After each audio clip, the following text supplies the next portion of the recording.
Marino Alambat, ang pagpapadrug test si PBBM, o pag nagpa-drug test si PBBM, sabihin nila, uto-uto, useless yan, drug test, dapat surprise. Nagpapagang mga balita at pagtalakay sa mga isyu na lipunan. Bulsa, opinyon, banat at paglalantad sa katotohanan. Bulsa, what you see is what you get. You decide. Drug test para mahuli. Yan na nga po, ganito. Isa pang punto natin. Di ba tawag dito, aggressive yung war on drugs ng dating administrasyon. Ngayon, kung talagang seryoso si dating Pangulong Digong sa kanyang kampanya, alam pala niya na gumaganon yung dating Pangulong yung ating Pangulong Bongbong na hindi pa siya Pangulo noon. Bakit hindi niya pina-operate? Bakit hindi niya ipinag-utos sa NBI, sa pulisya, sa PDEA na ipa-aresto niya? Nag-operate sana siya, pina-surveillance niya para hindi na naging Pangulo ng Pilipinas si PBBM. Malinaw po na paninirang puri man lang. Kasi kung totoo na involved sa ganon yung ating Pangulong Bongbong Marcos, sabi ng iba, nasa listahan daw, o nailabas ninyo yung listahan. Di ba? Ilabas ninyo. Yung video nga, hindi man ninyo mailabas. Kasi nga po, black propaganda man lang. Yan ang katotohanan niya. Tagulaw. Kilalang politiko ang Marcos, hindi gagawa ng ikasasama para sa future ng mga anak, lalo kay Sandro for presidency. Kaya para malabanan natin po mga kababayan yung fake news, ito yung dapat ninyong gawin. But before ko i-share sa inyo po itong commentary na napakaganda, click subscribe mo na dito sa ating YouTube channel. At lalo na po sa mga Marcos loyalist, ito yung ating pakiusap. More than 31 million po tayo. Huwag tayong palulupig. Dito sa kukunti man lang sila po, pero ang iingay, lalo na po sa social media, para po malabanan natin ang fake news na patuloy na pinalalaganap ng mga dilawang DDS at mga ganid sa posisyon mga kababayan. Hindi makapaghintay ng 6 years. Gusto nilang madaliin at i-take over po yung ating gobyerno at iupo si Inday. Di ba? Wag na rin po ninyo mga kababayan na skip yung ating mga commercial ads para tuloy-tuloy ang pag-unlad ng Bagong Pilipinas. Tulungan ninyo po ako sa pamamagitan ng inyong pag-like, share, and subscribe dito po sa ating YouTube channel. Bullseye News on the Go. Tapos may collab program po kaming bago. Yung politika, Ensaymada, at iba pa. Maraming salamat pala. More than 6,000 na po yung nakapanood. And ilan na ba yung tingnan mo nga kuya kung ilan na yung subscribers doon. Close to 2,000 na yata yung subscriber. In just one day po. So yun yung gawin po natin mga kababayan ko. Kami po, yung mga Malacanang vloggers na bago, nagbigkis-bigkis po kami para labanan yung fake news. Kaming mga binansagan na Ensaymada vloggers, pinanindigan na namin po. Inadapt na namin yung pangalan ng Ensaymada. Sabi nga dito sa amin, biyo pa. Yung purpose nila, insultuhin yung mga Ensaymada vloggers. Di ba? Gusto nilang maliitin kami na yung, sabi ko nga, hindi man ako dapat kasama doon. Kasi hindi man ako yung original na mga vloggers na kasama doon sa Malacanang na nag-organize. Hindi man pa ako kasama doon. Lately na lang ako na-invite. So pinagbigyan ko rin po yung mga invitation sa atin kasi kakaya naman, mismong Pangulo yung nag-invite, yung Presidential Communications Office. So pumunta din tayo. So twice na rin tayo mga kababayan na nakapunta sa Palasyo Malacanang. That's the reason why pinagdududahan na yung mga Malacanang vloggers daw po binabayaran ng kwarta. Mag-present kayo ng ebidensya. Hindi yung lahat ka lang kayo, akusasyon ng akusasyon. Yung mga gawain ninyo, binibigay ninyo sa amin. Hindi kami ganon, hindi kami katulad ninyo. O di ba? Kaya disgruntled po ito mga dating dumidikit sa ating Pangulong Bongbong Marcos kasi gustong magtransaksyon. Yung information na nakuha ko po doon. Gustong magtransaksyon. Hindi man po pinagbigyan ng palasyo kasi yung transaksyon nila, hindi man po pwede. Di ba? Yung isa daw doon, may kasamang barangay na yata yung kasamang gustong ipasok. Nang hindi mapagbigyan, yan na po, sige po ang panira. Kaya po, sabi ko sa inyo, yung para po sa reliable information, dito kayo po sa aming mga Malacanang vloggers po kasi credible na mga information, first-hand information yung makukuha po ninyo. Itong mga DDS vloggers po at yung mga dating Marcos vloggers na bumaliktad na, ang source nila po, lahat chismis,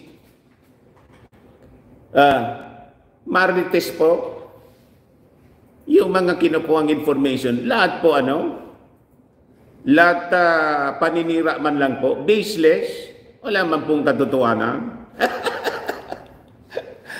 Galing din doon sa mga disgruntled officials na tinanggal ng ating Pangulong Bongbong Marcos kasi nga po may mga masasamang gawain. Hindi man po pwedeng paintulutan ng ganun. Shirley Condeno, we support our PBBM, totoong makabayan, no to kasinungalingan, laban kay PBBM. Psalm 34:13, keep your tongue from evil and your lips from spreading lies. Tama po. Magno Abrenica, gwapo ka po, Sir Dan. Yung misis ko lang po yung nagsasabi niyan sa akin. Maging yung aking nanay, hindi ako sinabihan na gwapo ako. Pero yung personality ko po, tanggap ko na po siya.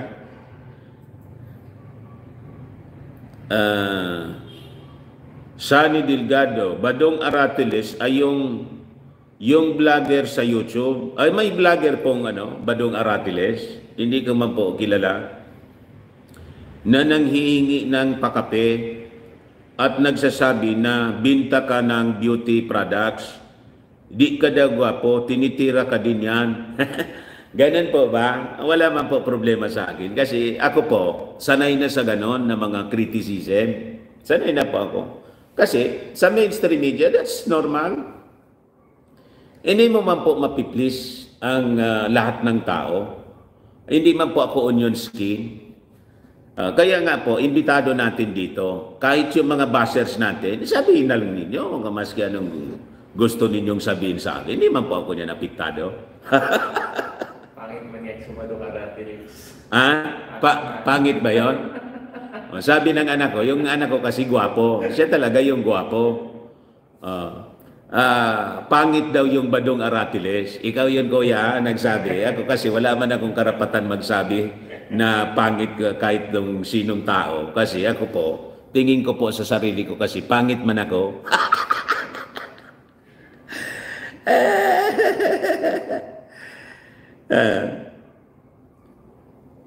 Pangit pala yun, kuya. Pangit na pangit? As in, pangit sa akin? Mas pangit sa akin yun? Orang ka naman naman sa niya. Oy, mga kababayan, yung mga nanonood doon sa... Mas pangit ba sa akin yun na Badong Aratiles? Na vlogger daw? Sabi ni kuya, Tinignan yata ni Kuya na curious. Oo. May simbolo. Saan? Sa pinakalas. Furious Protector.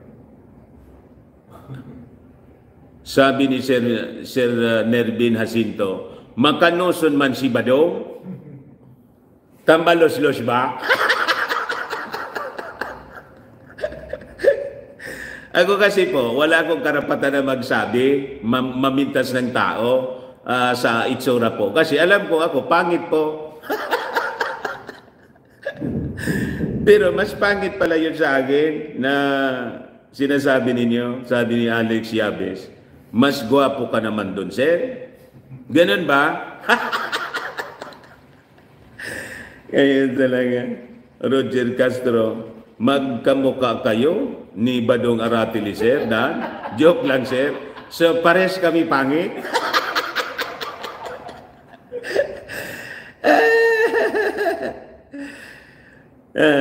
Eileen Riganit, tawanan na lang tayo.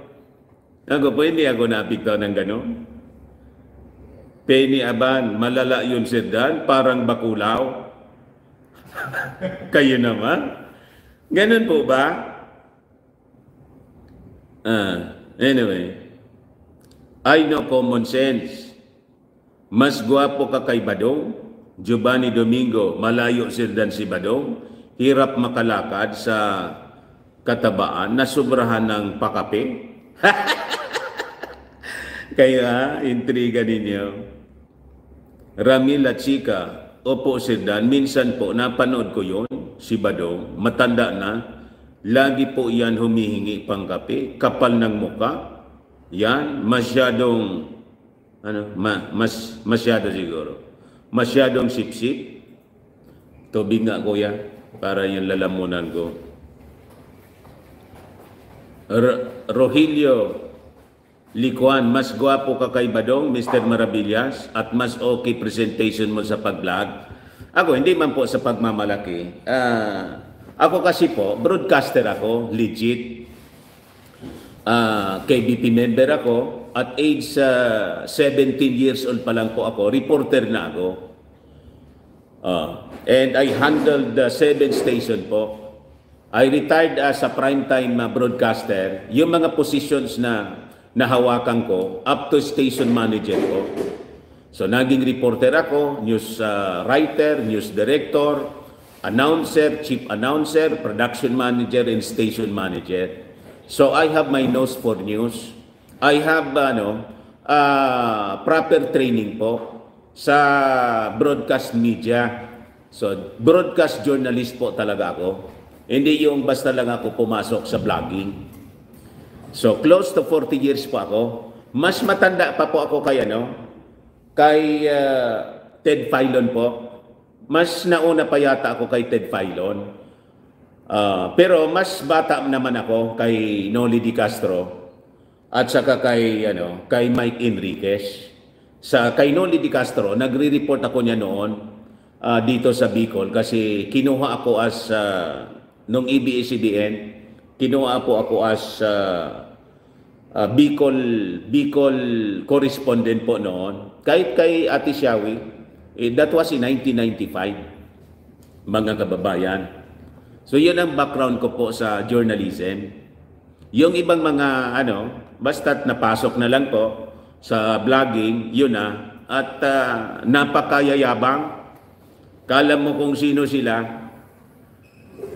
Ganon, mga kababayan. Mainit ba to? Inom muna po ako ng tubig. Nagkuwang po yung boses ko. Pakanta-kanta pa yung lintik na Makanas General. Pero ang source po vlogs niya andito sa LA. Rosetta Tangingon, support natin lahat ng vloggers na sumusuporta sa ating mahal na PBBM. Yun po yung pakiusap ko, kaya ako nag-live ngayon. Lahat ng mga BBM vloggers po, isupport po ninyo, mga kababayan. Mandali lang. Kasi ikuhan ko po yung bagong program namin po. I-promote ko po sa inyo.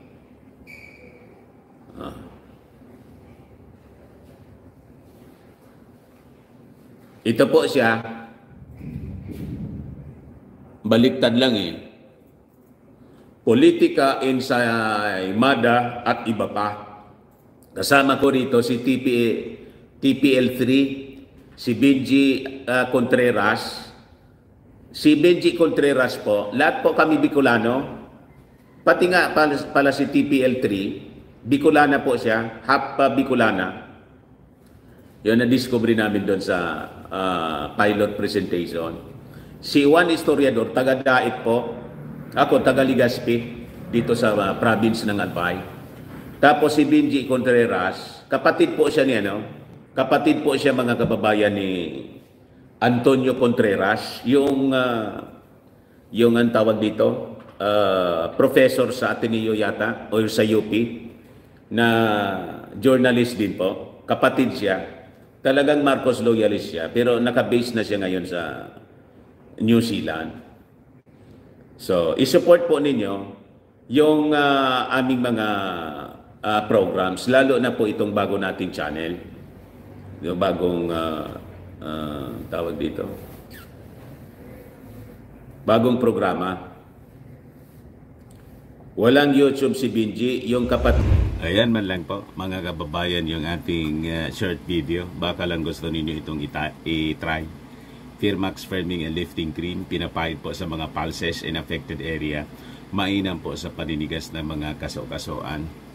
Ito naman po, Automax Radiant Serum. Sa mukha naman yung application, anti-aging po siya. You will look 10 years younger than your age. Sa mga cancer patients naman po, baka lang gusto ninyo itong itry. Name siya Red Mix Fruit Drink. Hindi man po siya gamot, food supplement siya. Kaya lang, gawa siya mga kababayan sa goji berry. Yung goji berry may anti-cancer properties. Ayos po. O yung mga inquiries ninyo, dumiritso na lang kayo sa aming messenger sa Facebook para masagot namin agad. Ako po si Dante Maravillas. Bye-bye po. God bless. Sa mga naghanap ng malinis and spacious fitness gym, bumisita lang po kayo sa aming Colossal Fitness Gym. We also offer grab car rental with our brand new 2023 model ng Toyota Innova.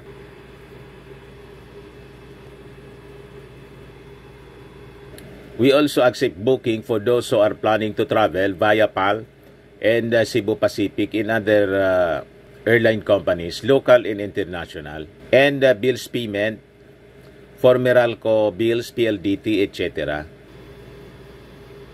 Ang Colossal Fitness Gym is located at 3rd floor, Security Bank Building, Lanco Business Park, Legazpi City, Albay. For inquiries, look for Jilon Maravillas. Contact number 0966-802-0949.